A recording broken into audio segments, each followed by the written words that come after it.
आपको आपके स्कूल या कॉलेज में लाइफ, पैसे और करियर के बारे में क्या सिखाया गया है? क्या आपको भी ये बताया गया था कि अच्छे से पढ़ाई करो और फिर एक नौकरी कर लो?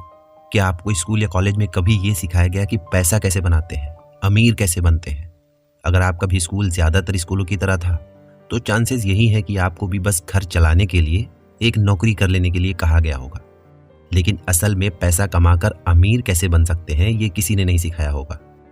रॉबर्ट कियोसाकी अपनी book rich dad poor dad में पर्सनल फाइनेंस के वो लेसन देते हैं जो शायद हमें हमारे स्कूल्स या कॉलेज में नहीं सिखाए जाते। रॉबर्ट अपनी कहानी शेयर करते हुए बताते हैं कि वो और उनके दोस्त माइक बहुत सारा पैसा कमाकर अमीर बनना चाहते थे, लेकिन उनके पास इसका कोई प्लान नहीं था कि आखिर अमीर बनते कैसे हैं।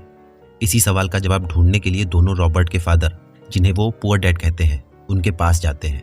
रॉबर्ट के डैड काफ़ी पढ़े लिखे और पीएचडी होल्डर थे, लेकिन वो फाइनेंशियली स्ट्रगल कर रहे थे। इसलिए उन्होंने रॉबर्ट को वही एडवाइस दी जो अक्सर पेरेंट्स या टीचर्स देते हैं, अच्छे से पढ़ाई करो, अच्छे ग्रेड्स लाओ, एक अच्छी सी नौकरी कर लो और फिर रिटायरमेंट तक दूसरों के लिए काम करते रहो।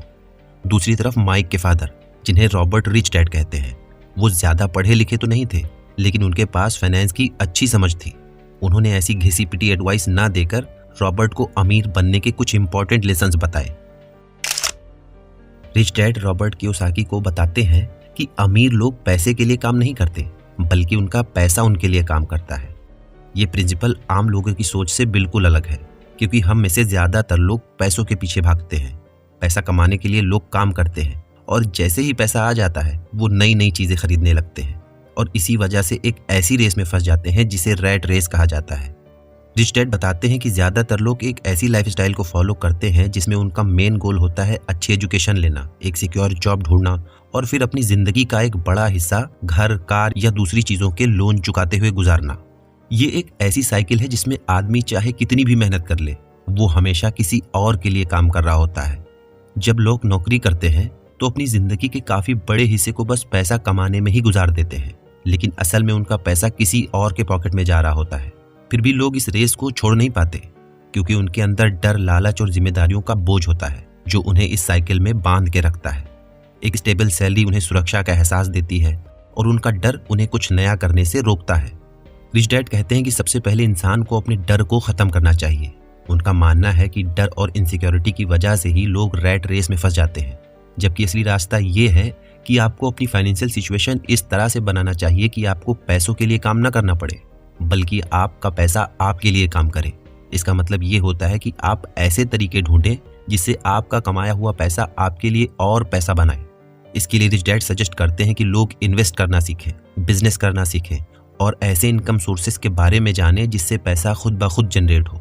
एग्जाम्पल के लिए, अगर आप एक बिजनेस शुरू करते हैं तो स्टार्टिंग में आपको काफ़ी मेहनत करनी पड़ेगी, लेकिन एक बार बिजनेस सेट हो गया तो वो आपको ऑटोमेटिकली इनकम देता रहेगा।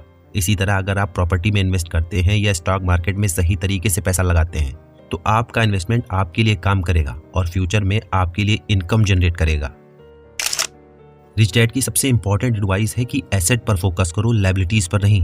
लोग अक्सर घर या कार जैसी चीज़ों को एसेट समझते हैं, लेकिन असल में ये चीज़ें लायबिलिटीज़ हैं, क्योंकि ये आपके जेब से पैसा निकालती हैं, जबकि एसेट्स वो चीज़ें होती हैं जो आपके जेब में पैसा डालती हैं। रिच डैड बताते हैं कि आपको अपना फाइनेंशियल फ्यूचर खुद बनाना चाहिए, सिर्फ दूसरों के लिए काम करके नहीं। अक्सर लोग अपनी ज़िंदगी दूसरों के लिए काम करते हुए गुजार देते हैं, सैलरी के पीछे भागते हैं, लेकिन फाइनेंशियल प्रॉब्लम्स फिर भी ख़त्म नहीं होती, क्योंकि वो अपने एसेट्स पर ध्यान नहीं देते, सिर्फ जॉब पर फोकस करते हैं। जॉब करना ज़रूरी है, लेकिन उसके साथ साथ आपको अपने एसेट्स भी बढ़ाते रहना चाहिए। कियोसाकी अपने पुअर डैड और रिच डैड का एग्जाम्पल देते हैं। पुअर डैड अपनी जॉब पे पूरा फोकस करते थे और पूरी लाइफ मेहनत करते रहे, लेकिन फाइनेंशियल फ्रीडम नहीं मिल पाई। वहीं रिच डैड हमेशा अपने एसेट्स बढ़ाते गए। रिच डैड का मानना था कि जब तक आपका पैसा आपके लिए काम नहीं करेगा तब तक आप फाइनेंशियली फ्री नहीं हो सकते। वो ये भी समझाते हैं कि ज़्यादा सैलरी के चक्कर में पड़कर हम अक्सर गलत डायरेक्शन में चले जाते हैं। हम अपनी सैलरी से लायबिलिटीज़ खरीद लेते हैं, जैसे बड़ी कार, लग्जरी आइटम्स, जिनसे हमें कोई फाइनेंशियल रिटर्न नहीं मिलता। इसलिए रिच डैड सिखाते हैं कि हमें पैसे की समझ को बढ़ाने की ज़रूरत है।